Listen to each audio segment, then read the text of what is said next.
Tossing Grenades at Windmills podcast. Welcome to the Tossing Grenades at Windmills podcast. I'm Rhombus Tix, and I'm going to be reading to you the second of 7 stories in the chapbook of Water and Glass. This one is called Cat and Mouse by Mew Mew Pawing and Rhombus Tix. Mouse the mouse felt special even though he knew he wasn't. As he sipped a cheese shake inside the apartment/storage unit that he shared with Cat the cartoon cat, he said, "The rent is due and we don't have any money." Cat's image popped onto several of the surfaces inside of the apartment.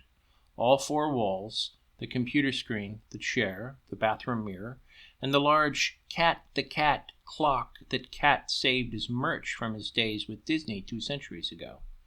It was worth more than everything else in the apartment by a factor of 10, but Cat had kept it as a tie to his roots. "We could put on a show!" Cat beamed like a small sun, his teeth reflecting his face in smaller, shiny images of his own face, which created a mirror effect on the screens. "You recommended putting on a show for everything. You're public domain now, so we need to generate entirely new content to earn a dime." Cat thought a show could solve all the problems for world hunger to finding Mouse's keys. It got old after a while. "So we write new material! You're a great writer, Mouse!" "You think everyone is a great writer, Cat. You're terrible at judging the quality of a script. That's probably the only reason some of those early cartoons you did were tolerable to you." "I'm very proud of my work." Cat snarled and smiled at the same time. It was the most cat-like thing Mouse had seen him do. Mouse laughed. "Anyway, I'm an artist, not a writer. We need to get a writer." "Then let's get a writer!" "It's not that easy. We'd need to pay one." Mouse had variations of this conversation before. Round and round they went. Cat smiled. "We'll give them exposure." Mouse took the virtual mallet Cat gave him for just this occasion and whacked Cat over the head several times. From Mouse's perspective, it was a transparent thing of mist and shadows, but it was quite real to Cat, whose head flattened and several stars circled him while his eyes turned to spirals. Cat babbled, "Da da da da da da." "What do we not do, Cat?" Mouse asked patiently. Cat sighed. "We don't exploit artists for exposure?" "That's correct." "Then we're screwed!" Cat's ears fell flat and his rotating floating head sighed dejectedly. "I'm going to be binned! The hardware housing me isn't replaceable." They were depressed. So they got drunk and told war stories for an hour when they played video games trying to forget the looming deadline. They went out, they got drunk again, which was easy and cheap since Mouse didn't need much booze and Cat could get drunk on digital liquor, and he didn't exactly have refined tastes. It was a great and depressing time. They repeated this routine for 9 days until they only had 1 day left to pay the rent. Then a miracle happened. Well, that wasn't quite right. It was an intrusive, highly annoying neighbor going door to door talking about the block party people were having with several contests. The centipede snake lifted 12 of his sneakers, the smell of his feet making Mouse want to vomit, but he took the flyer from one of his neighbor's 3-fingered gloved hands. "Block party," it said. "Drinks, dancing, and live band performing. Contests including a talent contest, charades, and a poetry slam." "Wait, what?" Mouse checked the writing twice to make sure his eyes weren't deceiving him, and then he pushed the protesting centipede snake out of the apartment. "Cat, we're saved!" Cat looked up from his digital beer and boggled. "What? How?" His 2 virtual hands spread wide as if he was trying to ask questions, which he was. "There's a poetry contest." Cat beamed. "I'm great at poetry." "I know you are. Let's get ready." Mouse was very, very happy indeed. They put on their best party clothes and left. Cat wore the limited edition NFT tuxedo he wore in the 2054 Oscars for Best Short and looked sleek and electric and suave. Mouse wore a svelte blue satin robe with leather blue moon boots and a gaudy bulbous green tail ornament that sparkled like a Christmas tree ornament. The party decorations were amazing. Someone created handmade paper lanterns that invisible drones held in place by and held by a dozen tiny glowing actual fairies in AR. The entire affair was crafted to encourage uplifted beings as small as Mause, or as large as Ozzo the bear, who had his own table full of salmon to nom down. It was exceptionally welcome to digital beings like Cat, with gateways to 24 different local retirement communities. In the center of it all was a font of wisdom spilling memes and content from sacred texts targeted by an ephemeral digital intelligence, targeting each guest who chose to live only during the moments of the party so they could serve each guest as decoration and life lessons. Cat and Mouse mingled. Mouse floated on a custom drone printed for him just so that he could float up into the faces of Zell the Lion, K42411 Stella, MacDonald the Antique War Machine, Zen Master, and of course the honored guest of the party, Matilda Florence, the human baboon hybrid. It felt like a Sapiens Day celebration, but that was what made it special. It was a special party made special for them.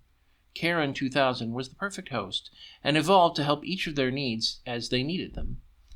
Each guest had a perfect flavor that matched their personality and costume, and a special drink made just for them.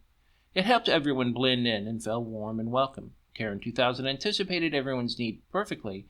When someone looked uncomfortable, bored, or alone, she moved over and pointed out someone for them to talk to or something for them to do, except for Lud the Cyber Rhino, who enjoyed not having anyone interact with him in any way. He was an introverted loner. After an exceptional beginning and middle, the Cat and Mouse lined up for the poetry contest. They both agreed to enter, since Mouse believed if he gave a mediocre performance right before Cat, it might enhance what he did. It seemed like a great idea at the time, but Echolalia Tinnitus, the world-famous dolphin poet, was apparently good friends with Bill the regular human who sold hot dogs at his stand up the street and was staying with him as a house guest. This wasn't a deal killer by itself, but Echolalia got in line right behind Cat. "So you think we'll win?" Cat asked. "You better," Mouse said. "I'm sure we will." "You better," Mouse said. "I'm sure we will." "You better," Mouse said. He was lighthearted about how he said it, but it was deadly serious all the same. Cat would have to go to a Lowe's Red studio and wouldn't be able to think at that level, and Mouse would need to move back in with his parents. That couldn't happen. Could not happen. Echolalia heard them speaking and patted Mouse on the back. "I'm sure you'll do just fine." The sympathy in her voice convinced Mouse that she was sympathetic, which relieved him greatly.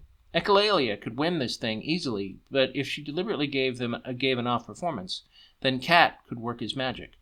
Bit by bit, the line crawled forward. Some poems were admirable, some were abominable. Mouse clapped politely and with heart at each one, since it took a lot of bravery to get up there and bare your soul before everyone. He knew he wasn't a good poet, but he risked quiet disapproval to help Cat. Eventually, it was Mouse's turn. It was down to the last 3 people, and he knew he was the least qualified person left. He took a deep breath and read his poem. "The wide-open fields are gray, and the harvest is low this year. Grandma and Grandpa have short, drooping whiskers. They take their time to check each nook of the farm, sweeping and dusting and feeding the hens, quite sure they won't make it through the winter. So they hold hands and spend each day together, knowing this time is likely to be their last together, accepting the grimness of death." Mouse stopped and watched the audience observe his poem. After a short moment, they warmly clapped, and the analysis bot spun colors and webs around it to indicate audience mood and resonance with the net at large. People seemed to genuinely like it, which surprised Mouse to no end, but given what he had already presented, he wouldn't win. That wasn't the point. He was setting things up for Cat. Cat looked nervous and hiccuped. He always did that when the pressure was enormous, but everyone knew what a good performer he was. So they waited politely. Eventually, he asked for a glass of water, even if it was digital water, and drank it. That still didn't do the trick, so he asked someone to surprise him. That still didn't do the trick, and by the 3rd glass of water, he hiccuped until Mouse lost his temper and shouted at the top of his lungs, "Would you just start already?" That, apparently, did the trick, and as Cat grinned manically and started his verse. I'm a cat that likes to dance, and I sing for my supper. I move and sing and fly and joke, and my mood is quite the upper. I'll brighten your day and make you smile and make you want me to linger a while and think about all the things that used to be a better yesterday, back today, like sunlight through the clouds, and we'll all sing together. And a better yesterday, back today, like sunlight through the clouds, and we all sing together. The wisdom of crowds, we all sing together. We are all free. We all sing together. We are all free. Everyone politely clapped. It wasn't bad. Mouse wasn't sure why Cat had done it, but it wasn't his strongest performance. Mouse had seen him sing happy, joyful songs that brought the house down in long, tearful, jerking ballads, but this was almost whimsical. What had he been thinking? Echolalia got up and sang a resonant, golden-haunted, holy voice. And the rain comes down under the water. The rain still comes down. You can feel it on your face, just beneath the beautiful waves, and you feel like it's crying just a little for all the things you did, and you know just a little for all the things you did, you know just a little, like all the things you did, that it's worth it, just a little, just to see you smile one last time, one last time, one last time. At first it sounded like she sang some hit pop song, but it wasn't. It was the most amazing thing to come out of any organic sound-making apparatus since the dawn of time. Everyone cheered. It was a compulsion. It was a miasmic crescendo that caused the entire block party to jump with literal joy as their legs possessed them and forced them and to shock the rest of their still-stunned forms to stand and watch. Their minds were literally scooped out with a melon baller, swirled around, and put back in with 2 doses of butterscotch and a side of lemon. It was really that damn good. Eventually, the applause died down, and people moved to the next organized event, but Cat and Mouse moved over to the side of the party. It was obvious they had lost, and frankly, neither of them had any spirit to celebrate. "Why did you recite such a weird poem?" Mouse asked. Cat shrugged. "It seemed like the right thing to do at the time." Mouse wanted to be angry, but frankly, Cat, at his best, would never have beat Echolalia now that he'd seen her perform live. Mouse said, "Can you stay a little longer for social niceties? I'm too depressed to stay." "Of course, my friend, of course." Mouse could tell Cat wasn't enthusiastic either, but he could go through the motions much better than Mouse. So he went back and had some cheese wine. Normal mice enjoyed nuts, fruits, and berries, but the strain developed from Mouse's ancestors had a fixation with actual cheese would be hilarious, and the family found it wrong to tamper with their own genetics just to remove a human joke. Mouse went home and put himself to bed. He wanted to get drunk, but since he was going to have to find a new job, likely tomorrow, he knew he needed to be quite sober. Instead, he did his best not to think at all. That didn't work, and the despair became so intense that he wept, quiet, dignified tears, knowing he would have to part from his friend, but at least they had tried their best. There was a loud clattering and argument downstairs involving multiple voices. At first, he thought it was an extension of the party, but there weren't enough voices for that. Then he thought some of the neighbors might be having a shouting match, but they sounded more happy than sad. Mouse did his best to tune it out, but they got closer and closer until he realized it was Cat and Echolalia happily chattering back and forth. For a brief moment, rage at the inability to hide from the world filled Mouse until he realized the potential hope such a thing offered, though strangely to him this was also enacted a brief moment of rage. Mouse was in a curious place. He didn't want to yell at Cat on what might be their last night together, or to be rude to Echolalia when she hadn't done anything wrong, but he couldn't ignore his grief either. Ignoring his feelings wasn't a part of who he was, so he carefully stood up, walked to the smaller door in the apartment, and cracked it open to see just what was going on with Cat. Cat and Echolalia were flirting, of all things. How could that coupling possibly work? But their chemistry was undeniable nonetheless. "What's up?" Mouse asked, wiping his eyes as if tired to hide the tears, or as if he tried to hide the tears in his eyes. "Echolalia has offered me a chance to MC your next show. It's a paying gig." Cat was ecstatic. "I loved the way he gave off that poem. He has an old-timey, authentic vibe, but still keeps light and fun, you know? Echolalia swayed and looked up to the heavens and orbital strata. She was quite clearly drunk. That's wonderful, Mause said, doing his effort to put on a positive face. He'd been the one to keep all of his siblings happy when they needed it, so that was a skill that he knew very well. Congratulations! It was good news. Though, for some reason he couldn't explain, Mause was very sad inside. Cat knew his friend very well, but he clearly wasn't picking up on the sadness. It's a one-time gig, but it will be enough for us to keep the lights on. Do the show, and then who knows what will happen. Everything's turning around, just like I told you it would. You put positive energy out there, and the universe picks it up and gives it back to you. Mause wasn't so sure about that. This was one job, and they were back in the raffle ticket spinner of life, but it was something. It was another day, and it was another length of time together with his best friend. He smiled with them, and they chatted the night away. Somehow, they would find a way. Mause wanted to tell himself that everything would turn out all right, but deep down, he didn't think it would.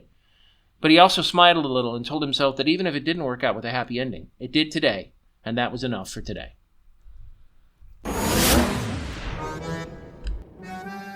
This has been the Tossing Grenades at Windmills podcast.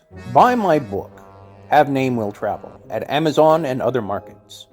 RedAnvilCreative.com contains all our podcasts. Copyright 2023.